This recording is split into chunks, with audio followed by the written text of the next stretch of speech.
हम रोज यहाँ आते हैं, पेट्रोल डलवाते हैं और चले जाते हैं, लेकिन क्या कभी सोचा है इस पंप के पीछे कितनी मेहनत और कितनी कहानियां छुपी होती हैं।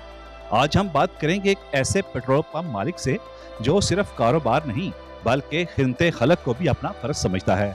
अगर किसी के पास पैसे हैं तो इससे अच्छा बिजनेस कोई नहीं है, यानी इतना आसान भी नहीं है, कांटों वाला कारोबार है। कभी कभी ऐसा भी मौका आ जाता है कि ग्राहक नाराज़ होता है तो उसकी मिन्नत भी करनी पड़ती है कि भाई अगर हमारे वर्कर से गलती हुई है तो हम उसकी तरफ से माजरत ख्वाहें। क्वालिटी के ऊपर हम लोग समझौता नहीं करते, ना क्वांटिटी और क्वालिटी दोनों जो है अगर मेंटेन होगी तो ग्राहक हमारे पास आएगा। अगर किसी को शक है तो आके पैमाना चेक कर सकते हैं। हमारा 4 एम्बुलेंस हैं, तकरीबन 40 लोगों को कारोबार करवा के दिए हुए हैं, किसी को रक्षा लेके दिया हुआ है।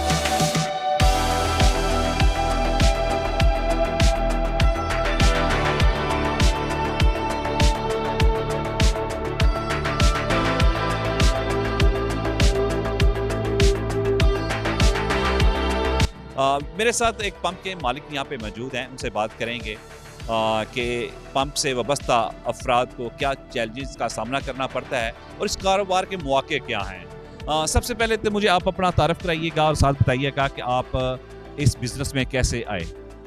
अस्सलाम वालेकुम जी, मेरा नाम राना आसिफ है और पहले मैं सऊदी अरेबिया में जॉब करता था, तो वापस आके मैंने अपने भाई राना मकसूद और राना सजाद के साथ मिलके ये एक पेट्रोल पंप की साइड लगाई है। तो अल्हम्दुलिल्लाह अल्लाह का शुक्र है कि अच्छा कारोबार है और इसमें और भी मौके हैं, जितना मर्ज़ी आप बढ़ा सकते हैं इसमें। और अभी फ़िलहाल जो है साइडें जो है हर आदमी जो है पंप वाला परेशान है, क्योंकि प्राइसेस अप डाउन हो रही हैं और स्टॉक मेंटेन करना जो है बहुत ज़्यादा मुश्किल है।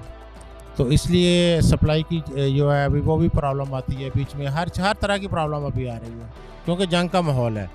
तो इसमें तो कोई भी कुछ नहीं कर सकता, ना कंपनी कर सकती है ना गवर्नमेंट कर सकती है, क्योंकि ये तो पीछे से ये सारी प्रॉब्लम आ रही है। एक इंटरनेशनल सिचुएशन ऐसी है कि वहाँ पे हुकूमत को या पाकिस्तान की स्टेट को अपने डिसीजन लेने पड़ते हैं। बेशक जी, और ये बहुत ज़्यादा प्रॉब्लम की बात है।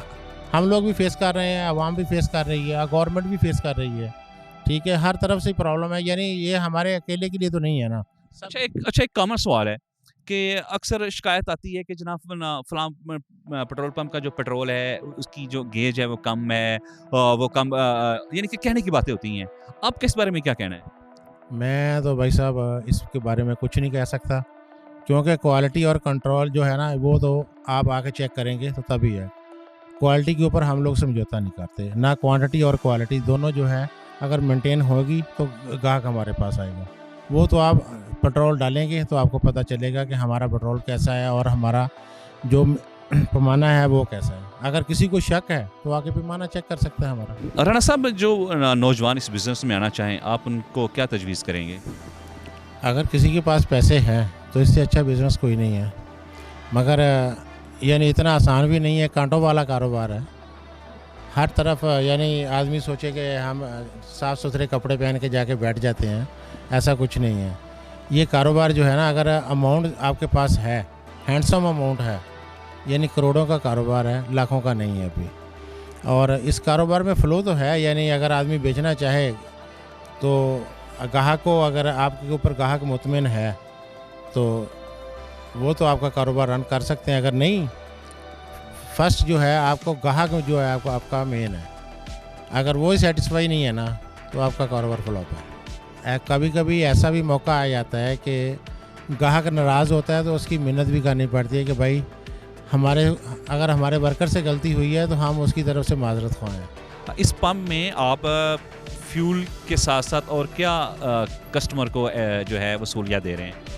अल्हम्दुलिल्लाह जी, हमारे पास टेक शॉप है, उसके अंदर अच्छा सामान है और टायर शॉप है साथ में। अल्हम्दुलिल्लाह यानी एनवायरनमेंट बहुत अच्छा है, रोड जो है साफ़ सुथरा रोड है और सारा जो है ये स्कूल एरिया है। ये आने वाला वक्त जो शेखुपुरा का है ना, इस एरिया का है। उनको फ्यूल की मद में जो है ना कंसेशन की जाए, प्राइस जो है उनकी कमी की जाए, इस पे कोई कभी पेट्रोल डलवाने के लिए आया?